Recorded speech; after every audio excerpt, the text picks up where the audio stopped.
तो देखिए, गांधी तो एक गंदगी का ढेर था। गांधी कुछ था थोड़ी, गांधी तो एक गंदगी का ढेर था। गांधी अपने परिवार की महिलाओं को नहीं छोड़ा, जो उसके विश्वसनीय साथी थे उन्हें नहीं छोड़ा। गांधी गांधी करते रहो, गांधी गांधी करते रहो। गांधी ने हमारी लाखों औरतों के साथ बलात्कार करवाए, तुम करोड़ों के साथ करवाओ। गांधी ने 1 करोड़ हिंदू मरवाए, तुम 100 करोड़ हिंदू मरवाओ। इसी का नाम तो गांधीवाद और गांधी का चेलावाद है। गांधी गंदगी का ढेर हैं। गांधी धर्म और देश के गद्दार हैं। गांधी ने लाखों हिंदू औरतों के बलात्कार करवाए, लेकिन नाथूराम गोडसे धर्म, न्याय और साहस के प्रतीक हैं।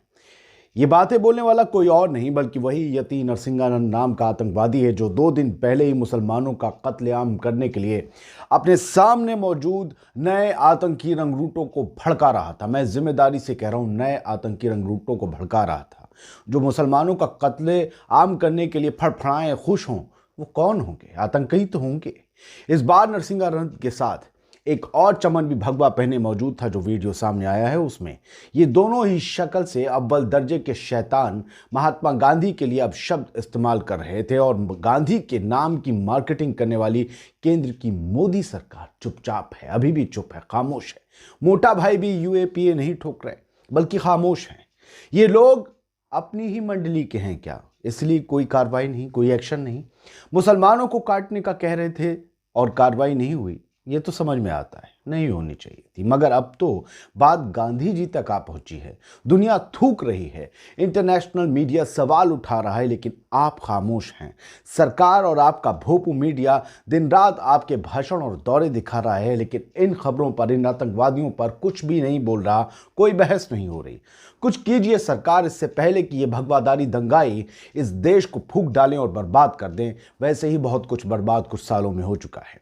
इस बदबख्त नरसिंहानंद का गांधी जी को गालियां देने वाला ये वीडियो दोस्तों आप देख लीजिए, और फिर एक और घिनौना वीडियो इसी घिनौने शख्स का आपको दिखाएंगे, जिसमें ये महिलाओं को लेकर इतनी भद्दी बातें कर रहा था जिसे कोई सुनने वाला सभ्य समाज का आदमी शर्म से पानी पानी हो जाए। फिलहाल गांधी जी को जो इज्जत दे रहा था ये अपने शब्दों में, उसका ये वीडियो देखिए। तो गोडसे जी का समर्थन करता हूं। मैं बिल्कुल गोडसे जी को देवता तुल्य मानता हूं। गोडसे जी को, गोडसे जी बहुत हमारे लिए प्रात स्मरणीय है, वंदनीय है, नमनीय है, हमारे लिए पूजनीय है। मैं गोडसे जी को मानता हूं, गोडसे जी का बहुत बहुत नमन करता हूं।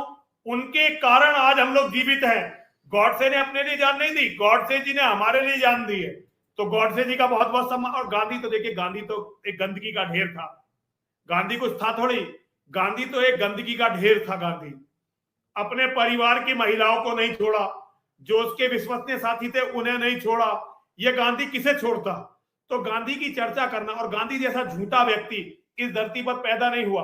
गांधी और नेहरू की गद्दारी के कारण आज 100 करोड़ लोगों की हिंदू कम्युनिटी है, लेकिन हमारे पास अपना देश कहने के लिए 1 इंच जगह नहीं है, 1 इंच। और ये सत्यवादी हैं, ये राष्ट्रपिता बनने के लायक है। ये तो राष्ट्र का बुरा कपूत है, धर्म का गद्दार है, देश का गद्दार है, अपनी कौम का गद्दार है। ये तो छिपा हुआ कोई मुसलमान था जो हिंदू बन गया। और ये हमारा दुर्भाग्य है कि राजनीति आज भी इसके चरणों में नतमस्तक है। लोग राजा बनते हैं गांधी को गाली देकर, गॉडसे और सावरकर की बात कर कर, लेकिन जब राजा बनते हैं तो वो भक्त बन जाते हैं गांधी के। क्योंकि गांधी बनोगे तो दूसरों की औरतें मिलेंगी, अपनी औरतें मिलेंगी, खाने को अच्छे अच्छे माल मिलेंगे, पूजा होगी, लोग महात्मा बनाएंगे, नोटों पर फोटो आएगा, नोबेल प्राइज के लिए नाम जाएगा।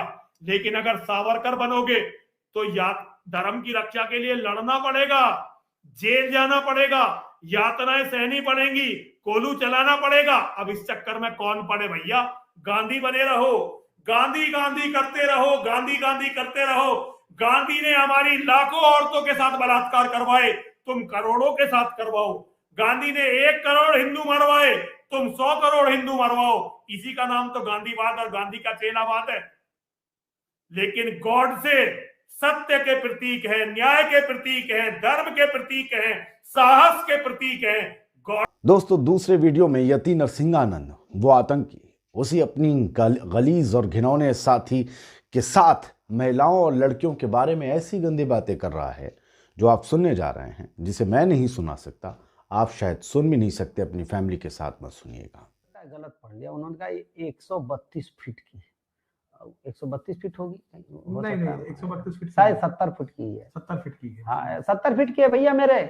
70 फीट की भी बहुत है आशुतोष जी। यहाँ तो मुसलमान जो जाएगा 70 फीट की अगर लड़की रहेगी तो यहाँ का जो जाएगा ना उसके चप्पल के बराबर में अटक जाएगा शायद। मैं जो गलत नहीं हूँ तो पता नहीं स्वामी जी वो महाराज जी वो जो उन्होंने बनाया है ना पटेल जी की मूर्ति तो पटेल जी की जूती में से लिफ्ट में लोग चढ़ते हैं जी। बिल्कुल बिल्कुल बिल्कुल स्वामी जी बिल्कुल। तो कुछ मिलती जुलती बात नहीं रहेगी क्या?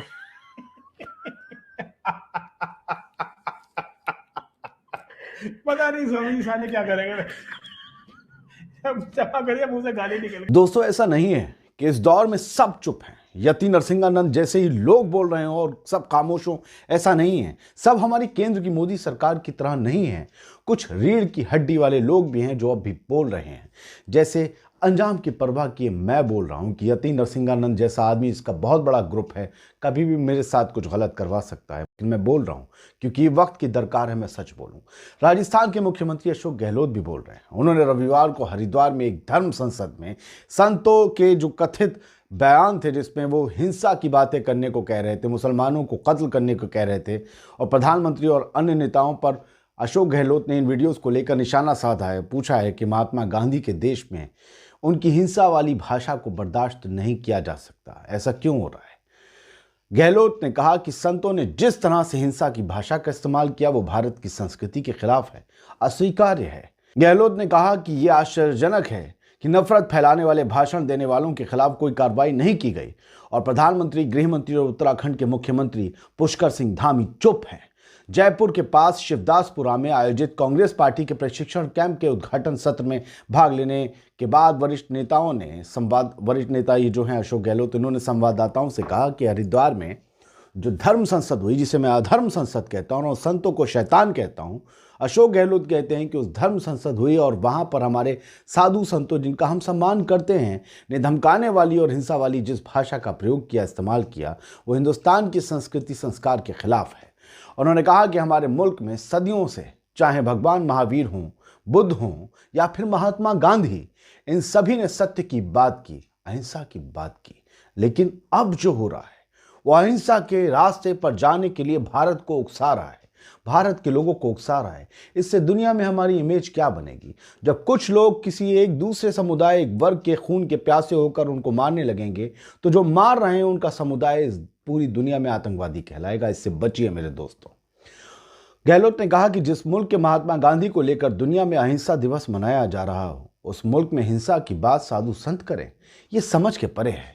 उसकी जितनी निंदा की जाए कम है। अगर हम सब मिलकर नहीं रहेंगे तो देश कैसे अखंड रहेगा? गहलोत ने कहा कि चाहे हिंदू हो, मुसलमान हो, सिख हो, ईसाई हो, जैन हो, पारसी हो, सबको मिलकर रहना पड़ेगा। ये कांग्रेस की भी सोच रही है। संविधान की मूल भावना भी यही है कि ये सबका देश है, सब मिलजुल कर रहे।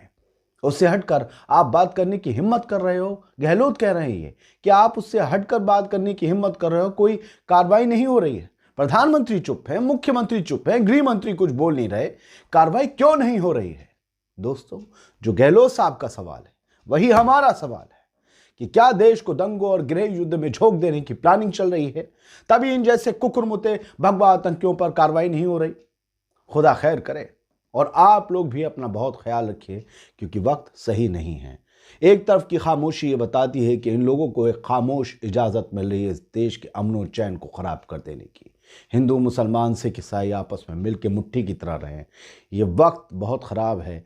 ये लोग इस मुल्क को आग में झोंक देना चाहते हैं। साथ रहें, एक रहें, नेक रहें। जय हिंद।